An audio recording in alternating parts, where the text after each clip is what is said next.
Good morning, everyone. It is 3:30 a.m. here in Kansas, and this is Stephanie, your happy soap maker at GHSOAPS. And I want to talk to you about why your skin is troubling you. I want everyone to know that your skin is telling you something. If you've got chronic issues, dry, hard, rough skin, chronic acne on the face and body, chronic rashy skin, dark circles under your eyes, cellulite, uh, dermatitis such as eczema, and other forms of express bacteria infections in the form of skin damage, that means that there's an underlying condition that is creating these symptoms. The symptom is not the problem. The symptom is indicative of some other problem that's going on within your system.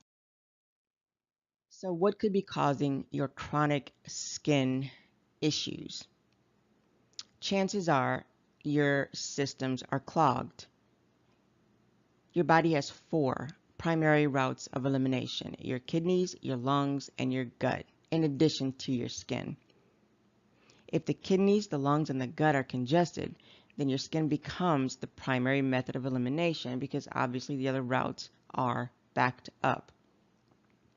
But a clogged system is not the only cause for your skin troubles.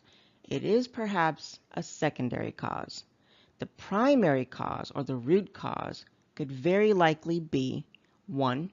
Unbalanced gut bacteria, and 2. Candida.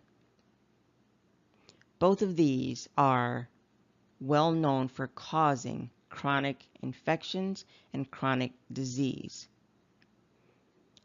While I'd like to get into the unbalanced gut bacteria, it's going to be a whole nother presentation. That one's deep, but I will touch on Candida. Candida is a big one, and recently I participated in a week-long Candida summit that was recently given by Evan Brand, certified functional medicine practitioner and nutritional therapist. And one of the things that he shared that was very interesting but it made a lot of sense was that when treating his patients for Candida, 95% of the time Candida was accompanied by gut bugs, and that's when I touched on a little bit ago about the unbalanced gut bacteria. And actually, in my years of research on the matter, it occurred to me that, and to his point, that acid-forming food, which I will touch on later, causes the body to overproduce mucus. And this is something that Dr. Sebi, another practitioner, believed in. He believed that mucus was the cause of all disease. So then mucus creates a nice little home for gut bugs. And both the mucus and the gut bugs create conditions for Candida to transform from the harmless yeast that it is to a deadly fungus. So if you are having chronic skin issues, there's a high chance that you have gut bacteria and or Candida. Now, how do you know if you have gut issues? I drew up this list based on all of the information that I have gathered in all of the forums and talking with individuals and participating in the Candida Summit and just other resources to serve you up a somewhat comprehensive, but it may not be all-inclusive, list of the kinds of issues that are caused by Candida and gut bugs. Brain fog and memory loss, digestive issues and IBS, irritable bowel syndrome, chronic constipation and bloating, acid reflux, food intolerances and allergies, intolerance to chemicals, perfumes, and fragrances, chronic blood sugar imbalances, inflammation of the hands, the feet, the joints, and the skin. A lot of times This inflammation of the hands and the feet will occur upon awakening in the morning. Eczema and psoriasis, chronic upper respiratory infections, chronic sinus drainage, chronic sinus infection, and chronic colds. Hair, skin, and nail infections, ringworm, foot fungus, and jock itch, recurring urinary tract infections, recurring yeast infections, recurring bacterial infections, joint pain, and arthritis. And that means chronic. So chronic joint pain and arthritis. Extreme mood swings, which really speaks to hormonal imbalances. Chronic depression, chronic fatigue, chronic headaches, chronic weakness in the muscles, chronic cracked heels and toes, the skin around the nail of your toes especially, body odor and chronic bad breath, chronic dry hair, skin, and nails, anemia, temperature intolerances, so you are intolerant to extreme heat and extreme cold. When you're intolerant to extreme cold, they call that Raynaud's disease. That is not normal. That is a circulation problem. Sugar and alcohol cravings and chronic itching. If you have these issues, you likely have Candida and or gut bugs.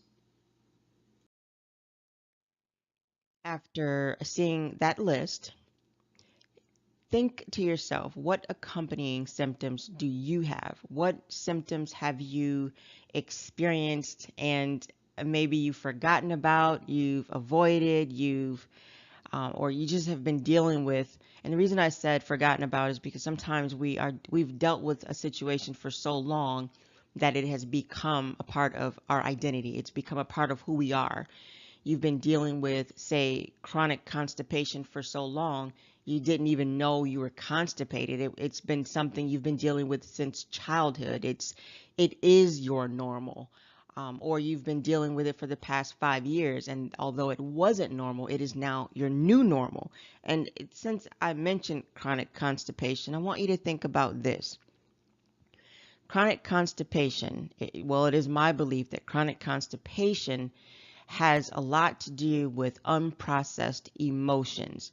So while you're thinking about the accompanying symptoms that you have, in addition to your chronic skin issues, think about changes in your life, things, traumatic events, and chronic stress that may have led to something like chronic constipation. So when you aren't digesting food well, chances are you aren't digesting some emotions well.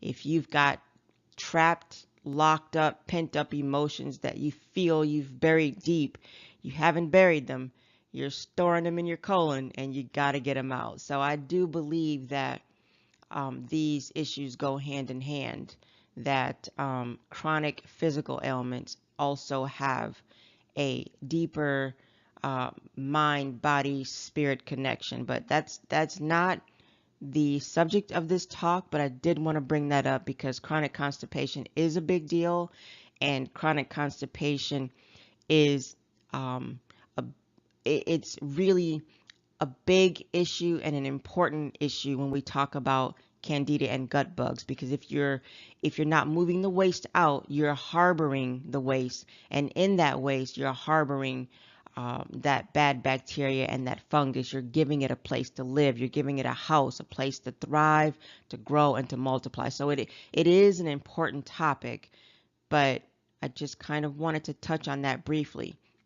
What you need to do is really give some considerable thought to your symptoms, all of them. Write them down. If you're a person that's kept a journal, go back and look through your journal, and maybe you can identify when and where your chronic issues started. Digestive issues and constipation are definitely, I would say, the leading cause for skin-related problems. How do we begin to clear those pathways that I identified, the 4 pathways or routes of elimination. How do we start right now to quickly and easily clear those pathways so that your skin can breathe, so your skin can do what your skin was meant to do, and that is just deal with sweat. So let's start with the kidneys. Well, the whole body. The whole body is going to benefit from water. Um, Alkaline water has been identified as one of the better choices for hydration. Alkaline water helps to bring the body's pH back into balance. Ionized alkaline water increases the bioavailability. So, not getting too deep into which type of water is the best water, like distilled water, spring water, alkaline water, obviously, filtered water, but not tap water. Um, I'm recommending Essentia. It is a really good and highly rated ionized alkaline water. You can choose what you feel is best. I also drink distilled water and I drink spring water. So, but I do prefer alkaline water when I can get my hands on it. For the most part, I do drink distilled water and I squeeze in there the juice of a half a lemon and a little bit of apple cider vinegar for alkalinity. So let's talk about the lungs for a moment. Exercise. Exercise is too often underrated, and we think that exercise is just something we need to think about when we want to lose weight or when our health has gone south and the doctor has told us that we must do it. But exercise is really, it's necessary. You need to move your body. You need to increase your circulation. That's good for your lymphatic system. Cardio aids in the body's ability to detoxify itself, and it also exercises the lungs and the heart muscles. So we all know that cardio is good for the heart. Anyone that has heart disease or has heart disease in their family or has had heart surgery of some nature, cardio is always something that is highly recommended for the daily regimen. So if you can get 30 minutes a day, break it up if you have to. Don't throw in the towel because you don't have a 30-minute block. You can do 3 sessions of 10 minutes. You can run up and down the stairs. You can do jumping jacks. I mean, keep it simple. Do what you can when you can, but don't rule it out or toss it out because you can't create some very specific regimen and stick to that. Get it in, fit it in. When it comes to the gut, a colon cleanse will be your best friend. And with all of what I have said thus far, a colon cleanse is likely necessary. My favorite product that aids in one of the best colon cleanses ever, meaning it's effective, it is gentle, it is awesome, and you get immediate results. That will be Oxy Powder by Global Healing Center. That is my favorite product. An impacted colon is definitely a detriment to your overall health because the colon or the gut or the GI tract is the center of your immune system. If it is under duress, if it is not functioning well or optimally or properly, then you are likely going to be plagued with chronic illnesses, chronic diseases, and chronic infections. So Oxy powder is awesome, especially if you have chronic constipation or other digestive issues where you are struggling with IBS, irritable bowel syndrome, you're lots of gas and bloating and just upset when you eat specific foods. That doesn't mean that you don't have to make some other changes. But what Oxy powder is going to do is go in there and give your gut a good scrubbing, but it's going to do it in a very gentle manner. The last thing here is the skin. The skin is the largest organ, and it again is one of the 4 primary routes of detoxification. So what you put on your skin should add to whole body wellness, not take away from. So your skin should not be fighting against poison when it is trying to help you detoxify waste and toxins from within the body. You don't want to be slathering toxins on the body, and because your skin is going to absorb that right into the bloodstream. So these are the four things. These are four quick, easy hitters that you can do now, that you can incorporate into your day-to-day life right now to help clear those pathways and clear up your skin. The next thing you want to do, I hope you're taking notes, but I'm going to provide the slides so that you can return to them and start working on a plan for yourself, a plan of action. But one of the biggest things that you can do aside from the other lists is really rethink your diet, drawing from the conversation about the alkaline water. You want to consider a more alkaline diet. The rule of thumb is a 70-30 rule, right? So 30% of the acidic forming foods and 70% of the alkaline forming foods, because the more alkaline your body is, the less you'll be dealing with chronic diseases.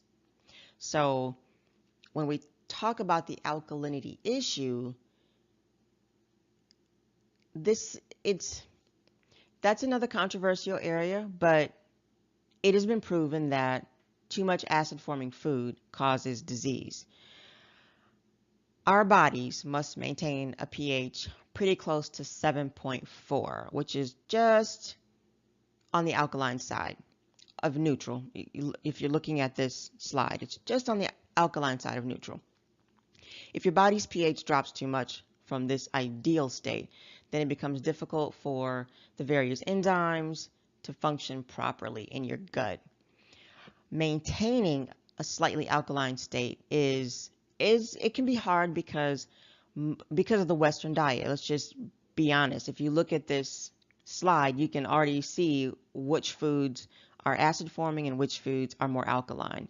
And once again, when we talk about the lifestyle, the schedules, how busy we are, and things of that nature, the acid forming foods are easier to get at. The acid forming foods don't require as much work. The acid forming foods are the ones that you can easily find in every restaurant around the world, because that's just the way it's served up. An overabundance of acid producing foods, though, does cause disease, chronic disease, chronic issues, inflammation, all kinds of problems that we attribute to aging.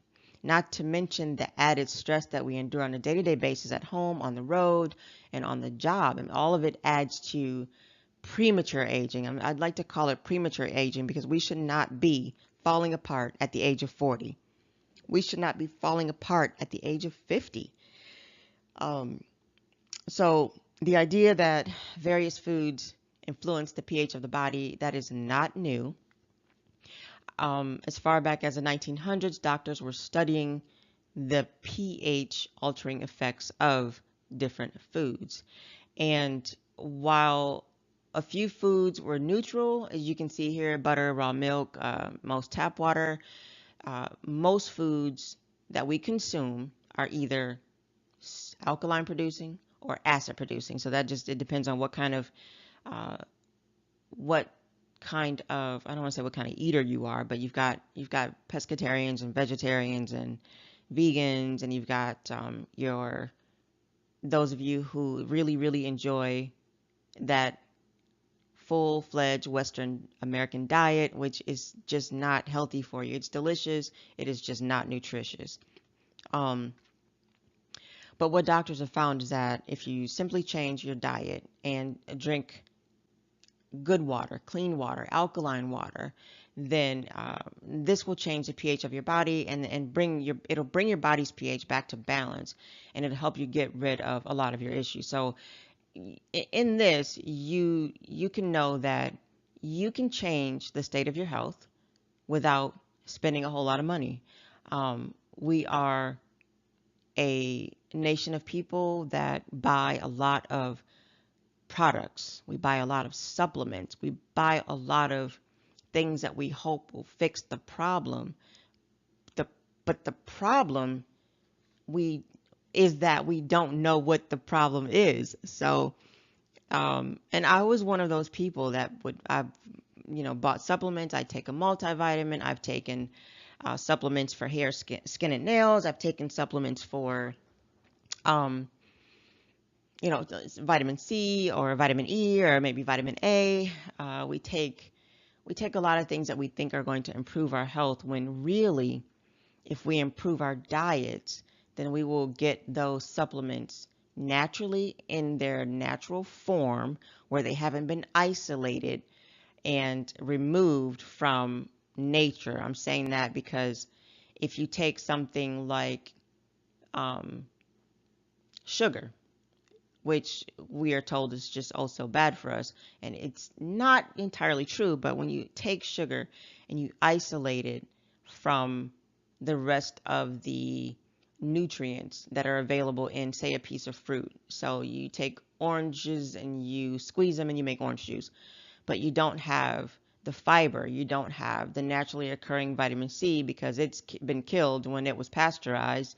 You don't have the elements of that piece of fruit.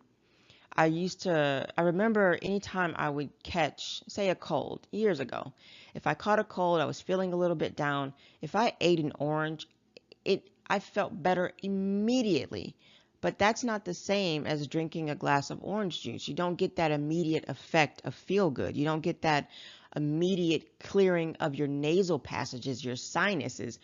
Um, Citrus fruits are a natural dissolver of mucus, if you didn't know that. So limes, lemons, oranges, and grapefruits are excellent for breaking up mucus. I wouldn't reach for the orange juice to break that up. I would reach for a fresh orange. If you have a lot of sinus issues, you have a lot of mucus issues, get a piece of citrus fruit. Now, that doesn't mean that you can't squeeze lemon or lime juice into your water, because that alkalizes the water and it helps to alkalize your body. So in that regard, yes, you can isolate the juice from the fruit itself because it's still beneficial. But overall, the message here is rethink your diet. Restructure what you eat. It's easier said than done. It is a process and it takes time, but it's easier, it's better, it's healthier, it's more beneficial to make these changes in your life than it is to have a multitude of prescriptions, take all kinds of supplements, and not actually get rid of the root cause of your. Now that we've talked about what you can do to clear the pathways, the routes of elimination and detoxification for your body, let's just briefly talk about how you can help your body to detox naturally. How can we help it along now that those pathways are open and we understand what those pathways are? How do we support our body's own ability to naturally detox? The first thing I would look into, or I would do or recommend, is that you increase your hydration. Drink alkaline water, but drink more water.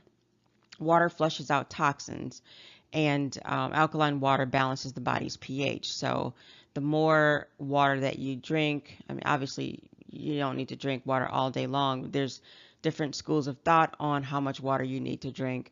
I get about a half a gallon, I guess a half a gallon a day would be the recommended amount. I think that's 64 ounces. So if you can get 64 ounces, and it's not hard to do, really it isn't, then you're doing well. It's also going to be good to cut out other fluids such as soda, fruit juices, monster drinks, energy drinks. Those are not good for your body. They're not good for your neurological system, and they're not good because they overstimulate your neurological system, and they're definitely not good for your liver. You need to do a little bit of research on the ingredients in those energy drinks. They are not safe for your liver. I think you're supposed to limit how many of them you drink in a 24-hour period. I don't recommend you drink them at all. If you have to, limit yourself to one, but I don't recommend energy drinks. I definitely recommend alkaline water. Number 2 on the list is to increase raw alkalizing fruits and vegetables. If you can, add fresh pressed juices and alkalizing salads to your diet. This really helps the body to flush out toxins, and it speeds natural healing. So if you can get yourself a juicer, you will thank yourself. Your future self will thank you if you get a juicer. And alkalizing salad. So just a really good fresh raw salad with a lot of greens, great greens, kale, spinach, romaine lettuce is good, butter lettuce is good. Dandelion leaf is one of my favorites. That particular leaf, we call it a weed. I'm going to call it a herb. It's definitely edible. You can saute it. You can juice it. I like to juice dandelion leaves, but you can also have them in a salad. So those are very good for getting the excess fluid off your body. And like I said, they're good for liver support. A salad, a good, healthy liver supporting dressing is going to be one with a little bit of garlic, fresh raw garlic. You can peel it, smash it, and grate it. Some fresh pressed lemon juice, some extra virgin olive oil, a little bit of Himalayan pink salt or sea salt or Celtic salt, and some fresh cracked pepper. If you want to get fancy, take some papaya seeds and crush them and use those for your pepper. Papaya seeds have enzymes that kill parasites in the gut. They're highly nutritional, and you will be extremely happy that you did that. Papaya seeds contain the enzyme papain, and that's a very, very good ingredient to add to your diet on a regular basis. If you can eat the papaya fruit.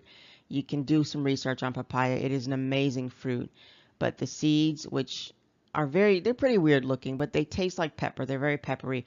I add them to my salad. I just crush them and I add them to my salad in place of pepper. Number 3, avoid wheat, yeast, beer, processed foods, soda, fruit juices, junk food, sugar, and dairy products. But I will say butter is actually a neutral um, ingredient. According to the acid and alkaline forming food list, butter is neutral. So dairy does lend to excess mucus in the body, but if you have to have butter, which I think is delicious, go with grass-fed butter. Kerrygold is the favorite of mine. It is absolutely delicious.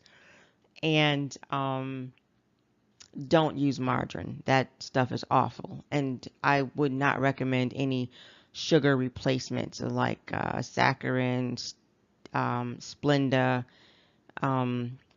I thought monk fruit was a good one, but it's blended with some other ingredients that make it a bit questionable. I don't use sugar alternatives. I don't like sugar alcohols. They irritate the gut lining, and so I avoid them altogether. If I want something sweet, I go with figs. I use dates. You can use date sugar. Coconut sugar is pretty good. Things like that. So molasses, blackstrap molasses is a favorite of mine. That's something, and raw honey. So you can kind of look at those and determine which of those you would like to use if you're going to, if you need to feed your craving for sugar, if you just have to have it. So I wouldn't want to leave you without an alternative for that.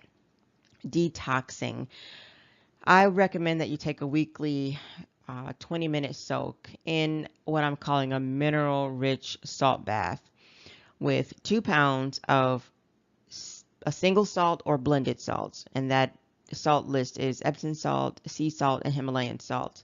Epsom salt is a lot easier to get at, and it's readily available at, the pharmacy. You can get it just about everywhere. Dead Sea salt and Himalayan salt. A lot of times you get it at a specialty store, or you'll get it at, you'll order it online or something like that. But those are wonderful salts to bathe in. Your body will get a really good detox session if you combine these salts and soak in the tub. But like I said, if all you have is Epsom salt, it's going to still work wonders. It's going to help you sleep better. It's all of them, or any of them, are going to help you sleep better. It's going to alleviate your muscles and aches and pains, and it's just going to saturate your body with required minerals. I think Dead Sea salt contains about 72 trace minerals, if I'm not mistaken. I'm not sure how many Himalayan salts have. I have to look that up. But Epsom salt is a magnesium sulfate, and we are definitely, usually with our American diet, deficient in magnesium. So, like I said, you can choose one or combine them all if you have access to them. But a good salt bath is going to go a long way to helping and supporting your detoxification. If you are a follower of Dr. Sebi, or you've heard of Dr. Sebi, because I talked about alkaline food here, I want to introduce you to Dr. Sebi's electric food diet. You'll have to go out and look it up, but I'm providing a link for Dr. Sebi's nutritional guide, where he identifies the foods that are going to support alkalinity and what he calls the electric body. He's calling it living foods. So living foods that support a living body. I have decided and determined that there's no point in eating decayed material and calling that food. I am a living being. I want to consume living food. But this is the short list of things that you can do now to help your body to detox naturally. The next thing I want you to do is, of course, reboot your products. So think about this. When you're deciding that you want to go natural, you want to do better for your skin or do better by your skin. You want to use products that aren't clogging your skin. You don't want synthetics and hormone altering ingredients in your products. You don't want artificial ingredients in your products. You don't want things that are artificial colorants, artificial fragrances, ingredients that are added to increase the slip, or whatever it is that you are seeking. I guess the thing is, you have to identify that for yourself. What does natural mean to you?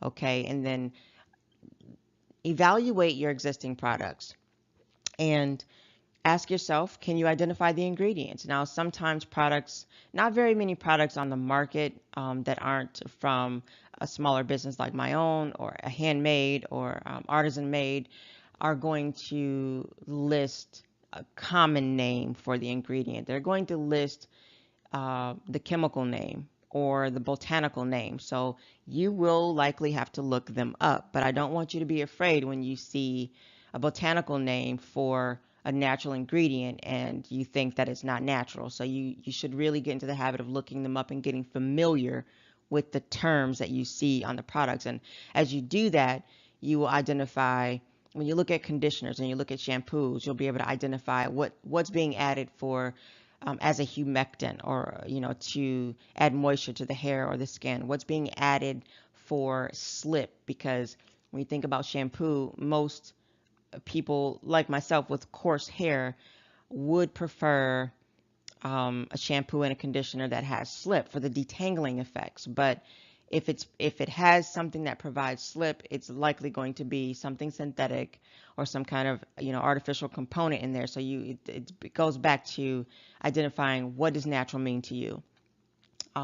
Then as you look up those ingredients, there's, I think, Truth in Aging, and there's another database out there that I cannot recall right now, but they will give you, it has like an impact score, or a safety rating, or something like that, that kind of gives you an idea of its impact on your health and on the environment. And so the question is, do you understand the impact to your body's immune system? When you look at these ingredients and you see that it has a score of 5 and that it's got a red flag there, you might ask yourself, do I need this? Do I need products? Do I need to use, consume, or purchase products made by companies that don't care about my health, that are willing to sell me a product that potentially contains harmful ingredients or cancer-causing ingredients, or ingredients that are going to affect my respiratory system, or ingredients that are going to affect my hormones, because that is exactly what they do. You have to ask yourself how important your own health is to you and decide whether it's worth it to you to do the work, to do the research, to learn and understand what the products you're putting on your skin are made of, in the same way that you would look at a food label and decide, I don't want to buy this, I don't want to consume this because it has corn syrup in it. So, okay, we know corn syrup is bad. When you look at a skincare product and you see a paraben in there or a coca meat in there, and you realize that those have been linked to cancer, then you make the same decision. I don't want to buy products that contain these ingredients. It really does limit what's available to you on the market, just like in the food industry. I mean, you have to get so close to natural just to ensure that what you're getting doesn't contain harmful ingredients. So, is your product really natural? That's your homework. Take a look at what you're buying, what you're using, and ask yourself, is this really natural? Should I be using it? Rebooting your personal care products means looking for natural products and or ingredients that will allow your skin to breathe, that will allow your skin to naturally heal itself, that will allow your skin to naturally detoxify itself. The types of ingredients used in the Bodytruth brand products are essential oils like patchouli, lemongrass, rosemary, and peppermint. These oils are antibacterial, antifungal, and antimicrobial. Some of them are antiviral. And I felt in building this brand that it was integral to the brand to seek and employ ingredients that would really and truly improve your skin, that would help your skin to naturally heal on its own. One of my favorite ingredients is coconut oil. Coconut oil is the basis for all of the soaps, and coconut oil as a topical, let's say in a product like a cream or a lotion or a butter blend, it contains caprylic acid, which combats fungus. Coconut oil is a well-known fighter of yeast infections in the body, Candida, and on the skin, and that's where you have eczema and other types of fungal infections of the skin. Coconut oil is really good for that. Shea butter is abundantly rich in naturally occurring fatty acids like olive oil. And these fatty acids support elasticity, it supports skin's natural healing and skin's natural recovery. So when you are thinking about rebooting your personal care products, really consider what kinds of ingredients you want to use or see in your products. Know that the Bodytruth brand products, I've intentionally sought out ingredients, plant-based ingredients, herbs and powders and clays and salts and life-giving essential oils that will certainly aid your skin in being its best and looking its best. But it's the focus for this company, for Bodytruth brand, for GHSOAPS, is on whole body wellness and whole body healing. So again, while you are seeking a natural product and seeking something different and new to reboot your skincare and your family's skincare, remember that 1, your skin is the largest organ, and 2, your skin is one of the 4 primary routes of detoxification. So you want to put something on that is friendly to your entire system. You don't want to put products on your skin that is laden with toxins and chemicals, because your skin is there to help your body detox these types of chemicals from within the body. There's absolutely no reason for us to be putting them on the body. Thank you for joining me on this session of Why is Your Skin Troubling You? I was very happy to be able to share this information with you. I've spent a few years digging into the root cause of skin issues to help all of you find permanent solutions. If you get a moment, go back to the bodytruthbar.com website and click on the blog. There is a post there entitled, Are Your Skin Issues Caused by Candida? And that article should go a little bit more in depth into the Candida issue, and there's a few references in there to kind of help get you started. And I'm hoping that I've provided you with a good starting point to really investigate what's going on with your health and why it's not only causing skin issues, but potentially some of the other things that are accompanying your skin issues. Like I said, skin is kind of a symptom of a greater problem. So once again, thank you for joining me and allowing me to share this information with you. Let me know if this if this video has helped you, if this information has been a lifesaver. If you have questions about the products that I recommended or just questions in general, you can shoot me an email. You can leave a comment, reach out to me on Facebook at GHSOAPS, and I will be glad to hear from you and happy to respond. Thank you and have a great day.